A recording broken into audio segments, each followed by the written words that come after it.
It is the spring of 1945. The war in Europe is entering its final, convulsive weeks. Somewhere along a battered road in western Germany, mud-churned, littered with the debris of a collapsing Reich, a United States Army field hospital has been hastily erected. Canvas walls snap in the cold wind. Inside, electric lamps swing overhead, casting pale circles of light across rows of cots. The smell is antiseptic and copper, and exhaustion all at once. American surgeons and nurses move between the wounded with the practiced efficiency of people who have learnt, through terrible repetition, to keep death waiting a little longer. Among the casualties brought in that afternoon is a man in a different kind of uniform. His insignia, though torn and bloodied, is unmistakable. He is a senior officer of the Waffen-SS.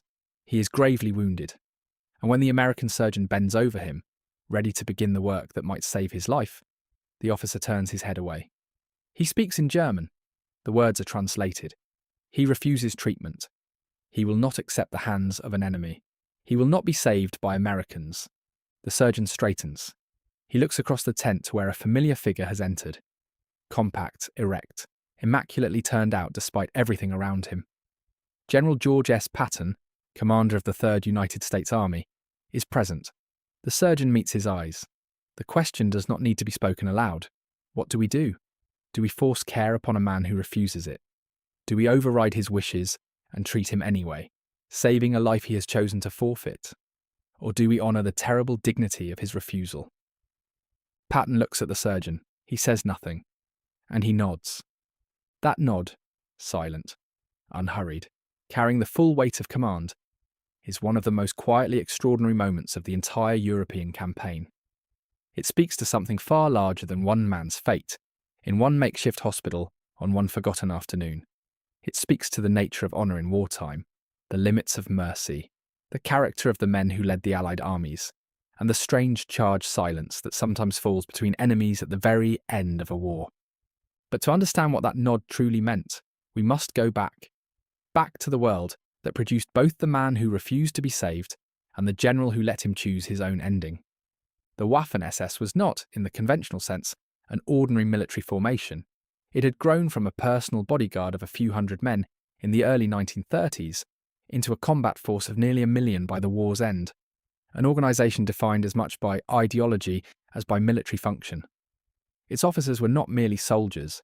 They were adherents to a belief system that placed racial identity above the laws of war, above mercy, above the conventions that most armies, however imperfectly, tried to maintain. Many Waffen-SS formations had committed atrocities documented in detail by war crimes investigators.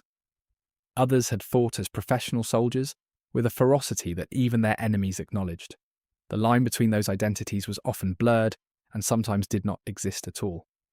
By the spring of 1945, the men who remained were, in many cases, true believers. The Reich was crumbling on all sides. The Eastern Front had collapsed. Allied armies were pouring through Germany from the west. Hitler remained in his bunker in Berlin, issuing orders to armies that no longer existed. And yet there were SS officers who could not or would not accept what was happening. For them, surrender was not merely a military act. It was an existential betrayal. Some chose death over capture. Some fought on long after rational calculation had abandoned any hope. And some, wounded and dying, refused the mercy of an enemy they had been taught to despise.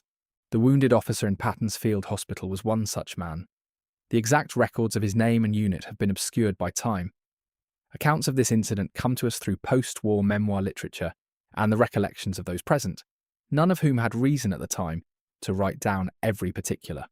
What is consistent across the sources is the essential fact. A senior Waffen-SS officer, badly wounded, was given the opportunity to live and refused it on the grounds of who was offering. American military medicine by 1945 was extraordinary by any historical standard. The United States Army had invested enormously in forward surgical capacity, mobile hospitals, and blood supply chains. Survival rates for wounds that would have been universally fatal in previous conflicts had improved dramatically. Plasma, penicillin, and sulfonamide drugs had transformed what a field surgeon could achieve. The men and women staffing those tented hospitals were skilled, committed, and, crucially, bound by the Geneva Conventions to treat wounded enemies with the same care as their own men. That obligation cut in both directions. The conventions required Americans to offer treatment. They could not require a patient to accept it. George Smith Patton Jr. was 59 years old in the spring of 1945.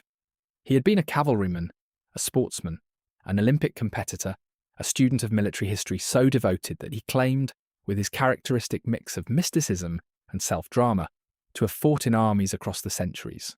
He was also, by the evidence of his campaigns from North Africa, through Sicily, and across France and into Germany, one of the most tactically gifted commanders the United States had ever produced.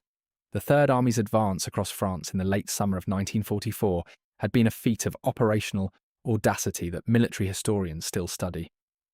His relief of Bastogne during the Battle of the Bulge, wheeling an entire army 90 degrees in bitter winter conditions and driving it forward in 72 hours, remains one of the genuinely remarkable achievements of the war. He was also a man of enormous contradictions, privately religious, publicly profane, capable of extraordinary tenderness toward his soldiers, and of the notorious incident in Sicily, where he struck a shell-shocked private he accused of cowardice, an act that nearly ended his career. He was vain, theatrical, and possessed of a romantic conception of warfare that sat uneasily with the industrial slaughter of the 20th century. He believed in the warrior's code with a sincerity that was not entirely performance. That code had its own conception of honour. Patton had spent his career thinking about what it meant to be a soldier, what obligations soldiers owed to one another, what separated war from mere killing. He had read his Clausewitz and his Caesar. He had also, in the grinding advance through Germany, watched his men die in their thousands in a cause he believed completely. He had no love for the SS. He had seen what they did. And yet, when the surgeon looked to him, Patton nodded. If you are finding this story compelling, a quick subscribe helps more than you know. This channel exists because of the people who choose to stay. What did that nod mean? In the immediate practical sense, it meant respect his choice. Do not force treatment upon him. If he has decided to die rather than accept American care, then let him make that decision. It was not indifference. The surgeon would not have looked to Patton if the answer were obvious, and Patton would not have hesitated if the answer were simple. The nod was considered. It was a command officer taking responsibility for a morally complex decision, so that the surgeon, whose vocation was to heal, did not have to carry it alone. There is a harder reading too. Some who have written about this incident have framed Patton's nod as a form of contempt, a way of saying that a man who chooses ideology over survival has made his own judgment about his worth. There is certainly something in Patton's documented attitudes toward the SS that would support that reading. He had issued orders regarding SS prisoners that reflected his view of their particular culpability. Whether his nod that afternoon carried satisfaction as well as respect for the dying man's autonomy, we cannot know. History rarely offers us clean readings of ambiguous gestures. What we can say is this: the outcome was consistent with the laws of war as they were understood. The Geneva Conventions required the offer of treatment, not its imposition. American forces were not obligated to restrain a man and treat him against his will. Patton's decision, whatever its emotional freight, was legally and procedurally defensible. The surgeon, relieved of an impossible choice, turned to his other patients. The SS officer died.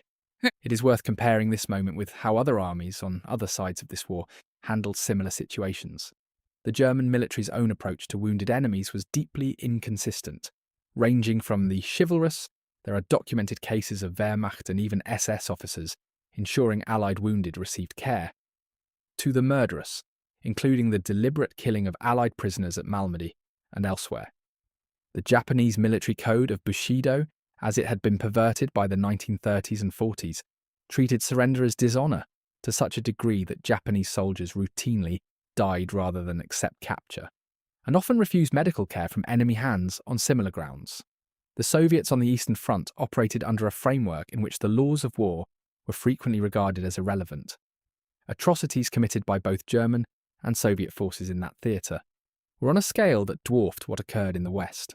The American approach, codified in military law and Geneva Convention obligations, was arguably the most consistently applied of any major belligerent. It was not perfectly applied. war never permits perfection. But the institutional commitment to treating wounded enemies was genuine, and the records of German prisoners receiving American medical care are extensive and largely consistent. What made Patton's situation unusual was not the wounded enemy per se. American field hospitals treated thousands of German wounded throughout the campaign. What made it unusual was the explicit refusal, the presence of a senior commander, and the need for a decision to be made in real time about how the law and common humanity applied to a man who was, in effect, invoking his own code against them. Patton's nod aligned American practice with something older than the Geneva Conventions. The warrior's acknowledgement that an enemy who chooses death on his own terms has exercised the one freedom that cannot be taken from him. The legacy of this moment is not easily measured in strategic terms. It did not alter the course of the war. The SS officer's death changed nothing on any front. But the incident lodged itself in the memory of those who witnessed it, and it found its way into the post-war literature precisely because it crystallized something about the character of men who fought that war, on both sides of it. Patton himself died in December 1945, less than a year after Germany's surrender. He was injured in a road accident in Mannheim. A vehicle collision, mundane and arbitrary, ending a life that had survived some of the most intense combat operations in the history of Western warfare. He never wrote about the incident with the SS officer in the memoirs and letters he left behind, at least not in any documents that have been identified and published. The moment passed through history in the memories of others, but it has endured in the way that certain small charged scenes endure, because it asks questions that do not resolve. Was it mercy to let the man choose? Was it justice? Was it something colder? The general's acknowledgement that some choices, once made, cannot be unmade, and that forcing life on a man who refuses it serves only the living. Military ethicists have returned to this kind of question repeatedly in the decades since, particularly as modern medicine has extended the ability to sustain life far beyond what would have been possible in 1945. The right to refuse treatment, the limits of paternalistic care, the question of what obligations we owe to enemies. These are not settled matters, and the nod in the field hospital belongs to a long conversation about them. There is something about the spring of 1945 that concentrates the mind. It was a season of ending, and endings reveal character in ways that beginnings and middles do not. Men who had fought for years with enormous ferocity were, in those final weeks, having to decide what they believed, not about strategy, but about humanity. The SS officer who refused American care was making a statement about identity and loyalty that he believed was worth dying for. Patton, nodding, was making a different kind of statement. About the limits of authority, about the space that even an enemy is owed, about the kind of soldier and commander he had chosen to be. The war in Europe ended on May 8, 1945, with Germany's unconditional surrender. The field hospitals were struck, the canvas came down, the equipment was packed, and the roads that had carried broken men toward whatever chance remained were used again for ordinary purposes. The mud dried, the trees leafed out. Life, with its insistence, resumed. But there is a tent somewhere in the memory of that campaign, and inside it a lamp swings in the draught from the opening flap, and a surgeon looks up from a dying man toward a general who has just walked in from the cold. The question hangs in the air between them. Patton's eyes meet the surgeon's, and there is a silence, the particular silence of a man who has thought about honour for his entire life, and who has now arrived at a moment where all that thought must resolve into a single gesture. He says nothing. He nods, and in that nod is the whole complicated weight of what it meant to be a soldier in that war. On that side of it, at that moment in history. Not cruelty, not indifference, not even simple respect for an enemy's dignity, though that is part of it. Something more unsettling and more human than any of those things. The acknowledgement that some choices belong only to the person who makes them. That the power to save a life does not confer the right to impose it. That even a dying man, even a man who had served a cause Patton found contemptible, was owed the freedom to refuse. The SS officer chose his ending. Patton chose to let him. 2 men, 2 codes, 1 silent nod. And the distance between them was exactly the distance between what that war was fought over.